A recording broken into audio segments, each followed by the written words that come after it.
Welcome to The Driven Entrepreneur, where we sit down with visionaries, trailblazers, and entrepreneurs and discover why and how they do what they do. We'll get the backstory, plus plenty of life and business lessons along the way. Here's your host, Matt Brauning. Hey, this episode is brought to you by my very own NLP practitioner course. I've been teaching neuro-linguistic programming, or NLP, for nearly 15 years. It is the most powerful tool for communication on the planet, and it can be yours today. For a very limited time, I'm giving away my entire NLP course workbook for free. Go to nlpwithmatt.com. All the patterns, all the tools, and the techniques of NLP in the complete course workbook, the same one that we use to teach our live certification classes, yours free. nlpwithmatt.com. Get it today. Let's get back to the show. What's up? Welcome back to The Driven Entrepreneur. It's Matt Brauning, and we are ready for a weekend. Man, I'm ready for a weekend. But if you're like me, you probably are going to be working a little bit on the weekend. I try not to, but here and there, we got some things happening. And I want to give you some inspiration, some stories, and something fun to bring into your weekend. So whether you're listening to this live or maybe you're going back on demand, you can find this show, Driven Entrepreneur, on all on-demand platforms, of course. Today, with me this week, is someone who I've gotten really close to in a really short period of time. Definitely one of those, I hate this phrase, but a brother from another mother.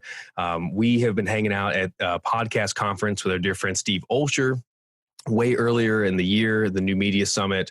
And you've heard a few different guests over the months from New Media Summit. This is one of my other icons of influence. He's runs a successful real estate podcast. He's a real estate investor, but he's also so much more than that. He's a successful entrepreneur, runs his own podcast, and his newest podcast, Men on Purpose, is taking the world by fire and helping to inspire men to really be more of themselves all over the world. He's a conscious thought leader, full-time performance coach, Mr. Ian Lobas. And as it says in his bio, he absolutely loves life. And I can tell you that that's true. For over 7 years, Ian and his wife, Meredith, have been sought after people all around the world. They've been looking for people to coach them in their life, for finding and aligning with their purpose, mastering who they are, their marriage, self-development, habits, identity, relationships, all this work. And now they do this in such a huge way. You can catch Ian on his highly ranked podcast again, Men on Purpose. Ian, are you there? I am here, brother. I knew you were. You sound so good. My goodness. And great to see your face. Great to have you on. I feel like it was just yesterday we were hanging out in the hot tub together and look, it's not what you think, but we were getting really real. You and I and another friend, we were sitting around. Yeah. Adam, shout out to Adam. Yep. My buddy, Adam Lewis Walker. Who else was with us that day? No, it was just the three of us, man. It was just the three. That's right. It was just a, I had gone for a swim that morning and you guys were working out and you came down and jumped in the hot tub. And it was just it's a testament to events like that where Steve, a guy like Steve, brings together a lot of really great people. And you got to pay attention to the people that just get into your orbit just by proximity at an event, something like that, or a mastermind. Sift through fast because there's a lot of gold in some people there. And I think we were very fortunate. I know I was very fortunate to find it in you and Adam, and just sitting in that hot tub. There was so much that happened in like a 30 or 40 minute period that I'm very grateful for that. It really got me into an alignment where literally after that, 8 hours later, the Men on Purpose podcast and brand showed up in my life to become mine. And dude, it's just so awesome how it worked. Well, and tell me a little bit about the genesis of that then, and share with everybody how that happened. So going back before that, you've been, I know you a lot like me. We had some similar stories, diving into real estate, investing, kind of being that go get 'em sort of quote unquote success guy. What was that like early on? Were you always like, go after it, go get it, figure out success, become something? Is that something that happened from like as a kid, as a teenager? Were you always motivated, or did you turn things around and say, yeah, now I'm going to go make it happen in life? Can you tell me a little bit about the early part of that different side of you before we get to what's been going on lately? Sure. You want to get deep? Yeah, bro. Okay. You know, I always know we're ready. Whatever podcast I host or whatever podcast I'm on, there's always that one person listening, you know, and I think how many people download yours a month? Like 2 million, something like that? Yeah. And also how many download my month, and I'll tell you how much is in my bank account real quick, how many acres I'm on, and how old my wife is, but go on. Sweet. No, there's always somebody that's listening at the right moment, at the right time. It's meant to be heard by them. Right. So I'm going deep with you because I've always been very successful, and a part of my real like deep development was really figuring out the purpose and the real passion behind success for myself. And what I discovered was that, and my dad's a very successful guy. You can hear my dad's on the May 11th episode of Men on Purpose podcast. You can hear all about my dad and his success. And you know, I think unconsciously I had to live up to that because, one, I never felt like I could ever fill my dad's shoes. And I figured this out over the last like 5 years. But like I got out of college and I started at my dad's shipping company, and then, you know, kind of rose through the ranks very quickly and started making a lot of money and became very successful. And then I realized that it wasn't fulfilling. So I left that in 2012 and I started a real estate sales and marketing company. And I built that and built that and built that. And again, realized that I was making a ton of money. I was having fun. I would come home, and when those engines got shut off, Ian got shut off. And I didn't like that I didn't have an identity separate from what I did for a living and the money that I had or the power or success. So do you feel like who you were being was you, but you didn't have anything outside of that? Or did you feel like you were playing a role, and when the role ended, it was like, well, now what? Who am I? Could you speak to that a little bit, if that makes sense?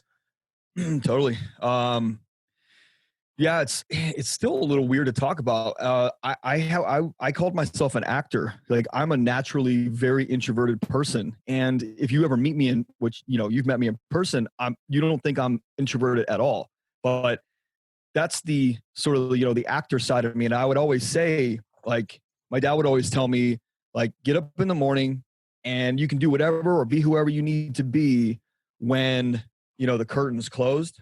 But the moment that you need to get on a mic, get in front of a client, show up at the office, the curtain opens and you're on stage, and you be who you need to be to get everything you need to get. And he wasn't saying it like in a bad way. He was saying, like, you know, no matter if you're in a bad mood or whatever's going on, like, shift yourself, be who you need to be really effective for yourself and for other people. And there's nothing bad about that. It taught me I just didn't know myself. And I think if you can do that healthfully, right? If you can do that authentically, like if you know who you are and you're good at being you, then it makes sense to go, hey, the show must go on, turn it on, and then you can turn it back off. But if you're not clear on who you are, or you're feeling like something's uncomfortable or not real anyway, then I think it's, you know, I just did an interview just before this with a good friend who had been a daytime soap actor for years. And we talked about that exact same thing, Ian. You know, that it's like when you don't know exactly who you are, all of a sudden, you show up on camera and now you're going to be whoever you need to be, but then the camera shuts off or the situation shuts off and you're left. How did that affect you? So you're making money, you're creating success, you're being this person. How did you know that it was time internally? Like, how did you know that was even happening? I guess that's a big piece I'd like for people to get is, how do you know you're in that situation? Because, you know, it's easy not to think that's happening. You know, you go home at night and it's like, oh yeah, no, everything's okay. And I just had a busy day. Now I just want to blow off steam, or I want to unwind. But how did you know that, like, wait a second, I don't have a real me anymore and I need to change something? Dude, on weekends, I felt lost. Coming home at night, I was starting to dread, like when it get 9, 10 o'clock, I would start to get anxious about, I got to get up and I've got to repeat this cycle tomorrow. And I've got to, like, be this little dancing monkey boy and go and entertain people to get money. And I felt dirty, and not dirty about it, because I was very authentic and pure in my intention to help people, like with their real estate needs. Like, there's nothing wrong there. but I just didn't feel like it was me. And I then took a couple steps back and I started some really heavy personal development coaching, years ago. And I did a deathbed confessional where I imagined myself in the last few hours of life and what would I feel as who I am today, and then what would I feel like, what would I want to feel to be able to check that final box to say, yes, my life is complete. I'm happy with that. I'm fulfilled, like mission accomplished. And it wasn't what I was doing. And I was scared because I didn't want to go through another 2 years, 5 years of building and changing and shifting. Like I'm in my mid 30s. Now I have 2 kids, which by the way, the kids are what shifted me, especially my daughter when she was born 5 years ago. My wife came to me and said, you're very selfish with your time and you're an a-hole a lot of times. And it was not intentional. It was me having to do that to protect me as a provider, because if I'm not a provider, I'm not really sure who I am in the world. And so if I don't provide at a high level and everybody's happy in my family and my immediate circle, then I don't really feel like I have a purpose or a point. So when my wife said to me, are you the model of a man that you want your daughter to attract into her life one day? It broke me literally, like emotionally. Like I finally felt like I could start to bleed some of this unknown and this pain out. And that's when I hired 2 coaches and I dove into this thing very, very hard to change who I was, because I didn't want to be that example anymore. And I also didn't want to, we don't know when our next day is going to be. So I started living every day like if it's today, I can check that final box. I know I'm fulfilled because I'm doing what Ian wants to do, not what everybody expects of Ian to do. Dude, that's a very real statement there too. The first thing comes up to me is, I think I had a very similar experience when I first got into coaching, and this was some years back. And honestly, man, I've had this experience probably a couple of times in different iterations, where it's like, all right, now I'm doing my purpose. I'm doing this great stuff. And I love coaching. I love speaking. But then all of a sudden I look back now, it's been 15 years and I go, gosh, is this really what I want to speak about, talk about? Is this really the thing? If I died today, like you said, is this my legacy? Our tomorrows are not guaranteed. Is this what I want? I think sometimes it's almost, I don't want to say it's easier, but it's easier when you've hit a level of success, maybe financially, business, et cetera, and you can look back and evaluate, is this who I want to be, and then change. Right. What's your advice for anyone, but we're talking about Men on Purpose podcast and everything. What's your advice for a guy who hasn't quote unquote hit that success yet?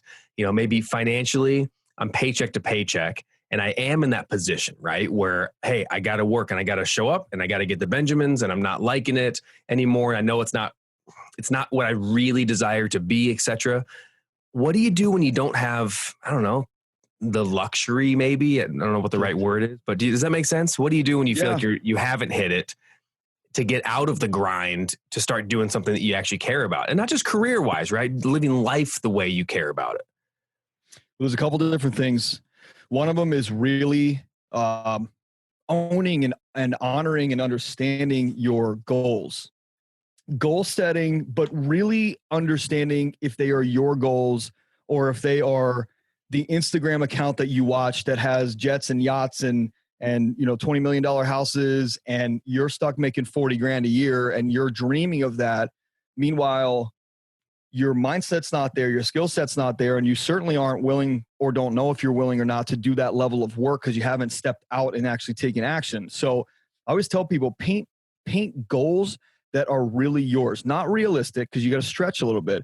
Paint goals that are really yours and take out what other people are going to think, take out if they scare you, and take out the resistance. So if you, like for me, mine used to be jets and yachts and all the fancy stuff. But when I really got down to it, what I really want is to live in Southern California. I want to see the ocean every day. I want to hang out with my kids every single day. And I want to get an RV and I want to travel around the country showing my kids and my wife and I literally not even the country, the world. And I want to make the world our classroom and our playground. And that's my goal. So all of my work, all of my efforts, the skills I need to build, the mindset I need to achieve, it all circles around how can I get to a place where I'm untethered, right? So, I sell real estate for a living. Well, I have been for the last 8 years. But, as my coaching business and my speaking and like the events and seminars that I put on, as that has grown, I've started to really see what's possible, and that I call it geographical untetherment, which is not a word, but I want to be untethered from a physical location that I have to go to. Yeah. Geographical untetherment. Yeah. Yeah. So That's not a new goal for people, as far as like, hey, I'd like to be able to travel. I want to be a nomad. No. So I love that. But you're talking about going from, like, say if you're a local real estate agent, right? There's a lot of local real estate agents. You can't really list a house necessarily from anywhere around the world. Are you looking at bringing up these other pillars and other business? You're doing coaching seminars. Hey, how can I build this around my family and my goals rather than how can I fit my family and goals into my career? Is that sort of the line of thought? Yeah. I mean, it's what can support me, these goals, the family, our goals together. Like what can support us career-wise? Because one of the biggest things, like there are some people that have no problem being in an office. They have no problem showing up to a desk every day, even if they own their own business. They have an office set up or whatever. It's the farthest thing from what I want. And I've always felt that. And I've always felt like I have to conform. And so I'm a naturally defiant person. I want to carve my own path, even if it means a little bit more cost or a little bit more mistake or time. I just want to see what's possible for me. And I get good guidance and good mentorship and good coaching around it. But I don't want to be locked in an office. Like I don't want to go somewhere every day. I have a high need for variety. So it really comes down to owning and honoring what you and who you truly are, what it is that you truly want out of life, and then building, a career or a path around that. Again, for me, it's when I get to that endpoint, it's not about money anymore. It's about the time spent, the memories created, the moments shared, and the experiences that we experienced as a family together around the planet. And so those three things, moments, memories, and experiences, are what drive me in the decisions that I make for the income that I produce and the way I produce it. And we'll say that again: memories, moments, and experiences, rather than zeros in the bank or whatever else we would be doing. Can you talk? I want to pivot just into kind of continue on the family things. I think this is where we need to go anyway. It'll be a good conversation. Your wife, you guys have been together how long? Almost 9 years. Almost 9 years. And, you can share as much or as little, whatever you want to do about this. But I know that you've been very, very open on your podcast and everything about what things were like. Can you talk a little bit about sort of your relationship, maybe how your wife is, how you are as a husband, kind of before some of these changes and then after some of these changes? Could you just share that perspective? Yeah. Right. Because I know it was a big transformation in your marriage, quite frankly. Yeah. So who I was, I think on the surface would be looked at as an asshole or selfish or just a prick. This is just that I'm that guy. Right. But I have this nice side every once in a while when I'm not feeling like on. And my wife just kind of, for those of you who know the DISC model, my wife is a high C and S. And so she's very stable, very steady, very calm. I mean, until you really, like, if you poke at her too much, like she'll liven up. But, I didn't ever realize how lucky I was to have that type of personality to balance mine. And so when I started to understand who I was being, and subsequently what I was doing, like it, and then would talk to my wife about that, it allowed her to start seeing me in a different light, the light that she actually saw me when we got married or we got together. Because I even said to her, like, gosh, I think it was probably November or December of last year. I called her and I was in a training course up in New York, a coach's training course. And I said to her, I'm not sure why you stayed with me. And it was emotional for both of us. But like she said, because I've always seen who you really are. And I know that everything that you've done has never been out of spite or anger. It's always been because that's what you felt like you had to do. And that's who you felt like you had to be to protect yourself. And I don't blame you for that. And I don't fault you for that. So I can tell you right now that one of the best pieces of advice that I give people about relationships is stress test that thing every day, because the reason why people get divorced is because they don't communicate. They don't know what the other person's thinking. And if you don't stress it and you just fall into this sort of line or, just this comfortable place where you're surface level communicating, but you're not talking about deep level feelings, things like that. Like, I used to be a person that my wife didn't feel like she could come to with her feelings, opinions, emotions, because I wasn't going to support her. So the biggest thing that I did was I made sure that I was able to create a space for her to be able to share who she was being and what she felt like. And that started to open up her trust for me a lot more. And then what we do is we talk to each other about deep level issues. We talk to each other about money. We talk to each other about our goals, our dreams, the wacky shit that we want, like in the world that could tax a marriage. Like, we talk about all of it because we know that the goal, like, we're never going to get divorced, right? So we push each other. We push the envelope to know where the stress is, the cracks. Hang on. I want to stop right there because you just said we know we're never going to get divorced. Right. To me, that was a big change that happened in my marriage. We just celebrated 10 years married, 11 and a half years together. And I can distinctly remember early on, before we were walking with God together, that was our story. Early on in the first few years, that was on the table. It was like, hey, there was always like, if it got bad enough and we really weren't going to make this work, that's what people do, right? You eventually split. Yeah. Today, I can say exactly that same thing you said. It's like, well, that's 100% off the table. Like, one of us is going to die and we love each other fiercely. So with that said, how are we going to resolve whatever's happening right now? Can you speak to that aspect? Was it always like that? Or did you guys have a moment when how do you both get on that same page? Because I think when divorce is on the table, even if it's a 1% possibility, it's a really scary thing, for partners in marriage, because, hey, can I really get real? Because what if I do? And what if I finally hit the wrong button? Just, I don't know, anything that's on your mind about that topic. I think that one line you said was so important. It's great question. That's why you got to stress test, because if you you and I both know plenty of couples in our own lives that they surface level and they exist together. They raise children together. They're partners together. They parent together, but the relationship sucks. It's surface level at best. And if you don't stress test it, the moment that something does stress test it, because both parties are not being fulfilled at all, right? The moment that something does stress test, boom, it blows up. There's no repairing it. It's imploded and divorce happens.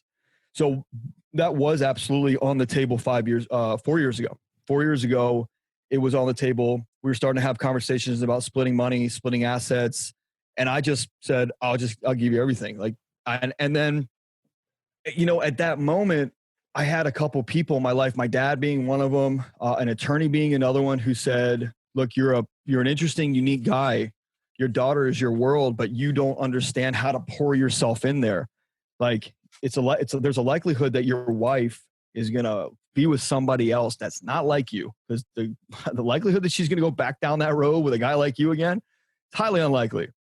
That means your daughter's going to be raised by another dude who you probably don't want her to be raised by. And this isn't a bad thing. This is just growth for you. So when my wife and I sat down and we said, is this something we can do? And then every time we talked about it, or every time we had a fight about it, I'm like, we eventually just said, look, this isn't going to happen, or we would have already pulled the trigger. I'm a go-getter guy. If I want something, I go after it. And I said, look, let's take this option off the table. Make a commitment right now that it's never possible. One of us, the only way we separate is one of us dies, right? Now what it does is it completely takes, it's a different path. It's a different path in communication, in a fight, in stress. And now you're not battling to the end because nobody's going to walk out. Nobody's going to storm out. Nobody's going to call the lawyer. Now you have to figure this out. And that's what my wife and I learned about being in business together is you can walk out and I can walk out. But at the end of the day, these clients need to be satisfied and serviced. And we learned about great marriage and communication because we couldn't give up on our clients. We could give up on us even before we had kids. We could give up on us all day. But we talk about stuff that probably would make other couples very uncomfortable. Stuff around money, sex, deep stuff. Nothing's off the table for us to discuss together. Nothing. Well, and I'll completely agree that those are the two things that, like, the sex life in a marriage, the financial life in a marriage, those are two things that very often, right? People, it's like you're uncomfortable or whatever reason. It's like, oh, we don't really talk that much about it, or you act one way, she acts another way. You know, whether it's a saver and a spender. And it's just sort of like, it becomes these battle lines of like, oh, you're always trying to spend all our money. And it's like, oh, you're never having a good time. And it's like, you start fighting on like personality traits rather than being able to find out, well, how are you wired and what's important to you? That's something my wife and I did with our budgets years ago, was like, well, what's important to you? And I found that my wife wasn't trying to be, quote, stingy, or she wasn't scared to spend money. It was that when she had a plan for it, she felt peace. So now my job is like, okay, if I want to honor that about her, then it's like, well, how can I help her create a plan because I want my wife to have peace? It's very different than being controlled by her, or, you know what I mean? Like feeling like I don't get to do what I want to do. How come I can't spend my extra money because, oh, she doesn't want to? It's like, no. What does she need? And then she understands I need variety, and she understands that I need to feel, hey, that I've created some success, so we should be able to enjoy that. So we found these parameters to honor that within each other. And I'll tell you, it gets a lot better, right? It does. You know, one of the biggest reasons why, like, when couples communicate, one, they don't know how to communicate. And they also don't realize that the one, let's say the wife's spending a ton of money, right? The husband becomes resentful because the wife's spending a ton of money. Meanwhile, the husband doesn't want to talk to her. He just only wants to yell at her about it, or vice versa. It doesn't have to be that. But one spends and one doesn't want them to. And the reason, the biggest challenge is it's only, again, surface level. It's just a blow up at the end of the month when the credit card bill comes in and it's 10 times what they thought it would be.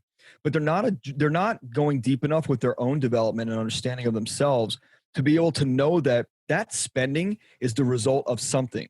It's the result of, the spouse being lonely or not heard, or maybe trauma from her childhood or his childhood, where it makes them feel better to spend money and to buy themselves things. So That's you're good. Still talking surface, right? Like, I know for a fact, I know the depth of my wife, and that when she makes a move or when I make a move, she can say to me, hey, does that remind you of your mom? Is that why you reacted like that? Or, hey, did you see that when you were growing up? Or, hey, like, we can talk to each other in that depth. And for our children to see us have conversations in that type of depth, like, that's huge for them, to be able to know that it's okay to ask which they don't know, it's a awkward or, a little more of a tension question. They're just going to know to be open with a partner and ask for what you want, and then ask that person what they meant by that, or what it is that you want. How can I help you? It's just that's just how relationships are. That's how relationships are, Yeah. Like, I don't want to go too detailed on the air necessarily, but like, when it comes to sex life and intimacy and marriage, like we don't hide that and make it, from our son, and make it seem like, oh, we're having a special kind of hug. It's like, oh, hey, yeah, we're going to be alone together. It's time for us to have our time. And it's like, oh, okay. And as he gets older, it makes more and more sense. But like, so many people, I think it's like, oh, I don't want my kids to know. It's got to be this secret. And then it's any wonder that they become teenagers and they're fascinated and making maybe bad choices, and like, oh, well, they hit it, so now I have to hide that. And it's like, well, no, I want him to know that part of great marriage is having wonderful intimacy, having great conversations, honoring each other. We talk all the time.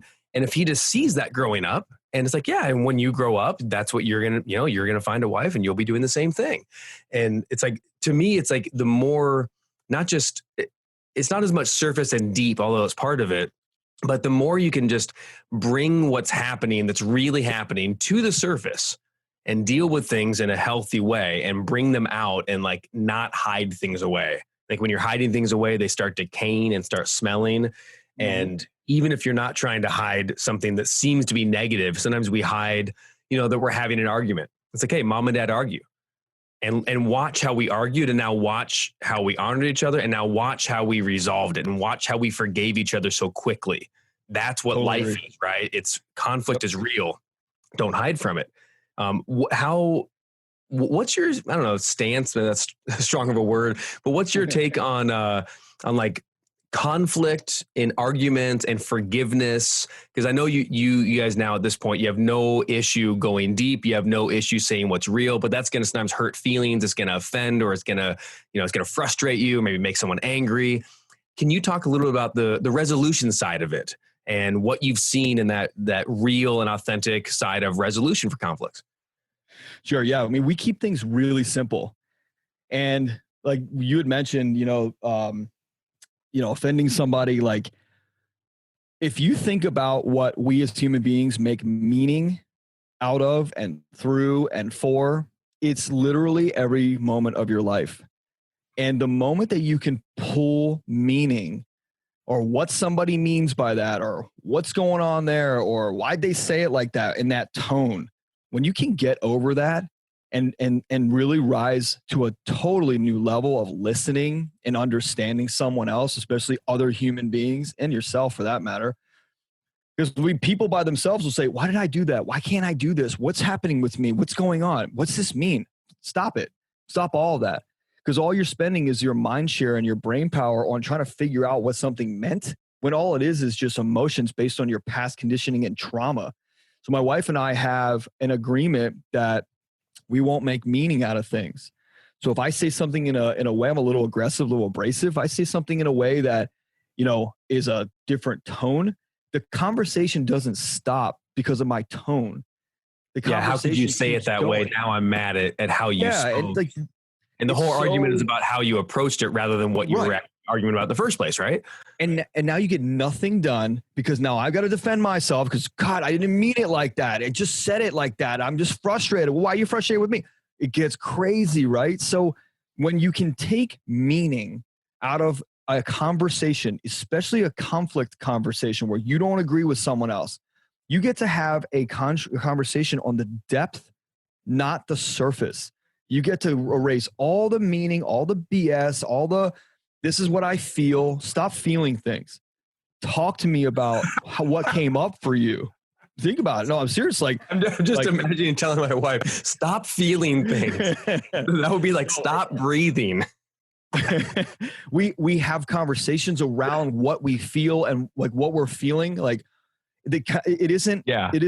What does that mean? It's what came up for you when I said that. Like I see a look on your face. What's up? What came up for you? But we have a conversation at a high level, which is, the me from a year ago would have said, I'm pissed off because you said it like that. But the me today understands that that's how you communicate. Let's keep going. And now we get to have a conversation that goes an hour and it ends in a hug and you know what? Like I'll tell you, I tear up a lot. And not because I'm like an avid crier, but because I feel that emotional connection with my wife again, like really freaking feel it. And so when we have a disagreement about something, I know we're not getting divorced. I know we're not going to create meaning out of BS and thin air or based on what my mom said when I was 6 or what her dad said when she was 10. Like that's in the past. So we leave everything in the present moment. We don't bring any of our programming or conditioning from the past into our present moment conversation. And we can talk in depth. And we can have resolution, and man, it opens up a world of possibility for your relationship. And then when your kids see that, kind of like you said, you can't hide stuff from your kids. The more you think you're protecting them, you're hurting them, because we all know those kids in college whose parents hid cuss words and alcohol and anything bad from them, and they went nuts. Those are the kids with alcohol poisoning day one, weekend Dude, one. I cannot tell you how much that. I mean, talk about hitting a chord, man. Like, and people can. Sometimes people on the outside, they can judge you, but I say judge it by its fruit. See how the kid turns out. See how the family really is. So like our son, right, Val, he's 9. And, we'll watch movies that are way more advanced or have swear words. And some people go, how could you do that? That's terrible. But I say, like, the world is full of all different language. And in the house, we're like, hey, for us, we believe in a certain way to talk. And it's like, I honor that. And he'll never hear me randomly using swear words or his mom. And he doesn't either. And it's like, he's not the kid that goes off with his friends and says, oh yeah, no one's looking, F this, whatever. He's not going to say that stuff because we just talk to him about it. It's like, he goes, oh, it's like, well, it's not a bad word, son. It's just a word that, like, we don't use it here. And the reason is, we like to honor people with language, and we sort of like explain it. And then it just becomes one of the many other things you see in the world that your kid goes, oh yeah, that's how the world works. That's what's going on. But in our family, we choose to be this way. And I think there's so much power in showing things the way they are, and then maybe giving a narrative, maybe explaining it, maybe saying, hey, this is what we do, or this is why we do it this way. Man, we could go on forever, and I'm sorry I just took up so much time with that no, thing. It's all good. But this is, I mean, talk about this men on purpose conversation. Yeah. Guys, if you want to have more conversations like this, you want to get into Ian's brain and into some great guest brain, definitely check out. This is Taking the World by Fire, the Men on Purpose podcast. I am loving your show, bro. menonpurpose.podcast.com. You can find out more. You can also follow Ian on Facebook at ian.lobas, Lobas, on Facebook. Instagram is Men on Purpose Podcast, menonpurposepodcast.com. Can you, last couple times here, can you tell me a little bit about some of your favorite part of the podcast, maybe one of your favorite episodes recently? Tell us about that, because I want everyone to go over and go check it out. Yeah, I forget the episode number. I think it's 163.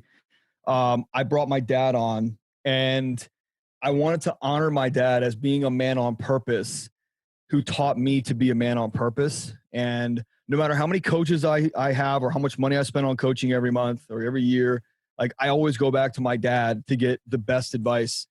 And I think when I turned 27, that's when I finally started to realize that my dad was right on so much stuff. And my dad always said, son, you can take my lessons, or you can learn from yours. Yours are just more expensive because I've already paid the price. So it's your call. I support you either way. Just take my advice or learn your own thing, your call. But like, I started to honor and showcase my dad and his life to let people in on what is a very purposeful relationship between two men who are very open with each other, communication, saying I love you, emotion, and sharing that with each other. Plus it's a relationship between a father and a son. And I'm a father. So like, you see exactly how I get what I do to parent my kids. It's just, it's, of hundreds and hundreds of episodes I've done of my podcasting career over the last, 4 years, and how many podcasts I've been on. That episode, it's May 11th. The May 11th episode it's my absolute favorite, because I watched my dad on the screen like we do when we're 5, like in awe of this superhero. And I was just so elated with his knowledge and his depth, and like the man he continues to evolve into, to show me to continue to evolve as the man you are into the man you want to become from month to month, day to day, year to year. It just, it's really inspiring. So yeah, I love everybody. You can check out my, more about me. You can check out my website, ianlobas, Lobas.com, or mentalpurposepodcast.com. Right on. Ian, dude, thank you for the conversation. And I'll tell you, talk about full circle on a show, being able to come back, Men on Purpose, and now talking about your dad as a man. That's very, very cool. So check out menonpurposepodcast.com for all those shows. Ian, keep on crushing it, man. Looking forward to seeing you at the next conference. And yeah, let's do it. Thanks, brother. Appreciate it. All right, y'all. That was the show this week, man. Thank you to Ian Lobas. What a good dude. Definitely grateful to call him a brother. Just phenomenal conversation. So check out all things Ian Lobas. And if you like that conversation, if you like that, if it's important to you, especially as a man or a woman, right? Like, to bring that authenticity and that real conversation. Not every show is like that. Sometimes we're doing business tips, but I'll tell you, if you're in business, nothing is more important than your personal, interpersonal relationships. And this is the conversation I think we all need to be having right now. That's why I wanted to have Ian on the show from the Men on Purpose podcast. Thanks for listening. Get out there, stay driven. I think that's our catchphrase. We're just going with that now. So it's been a few months running, but that's what it is. Stay driven because you're driven entrepreneurs. All right. I'll see you next week. You can go now.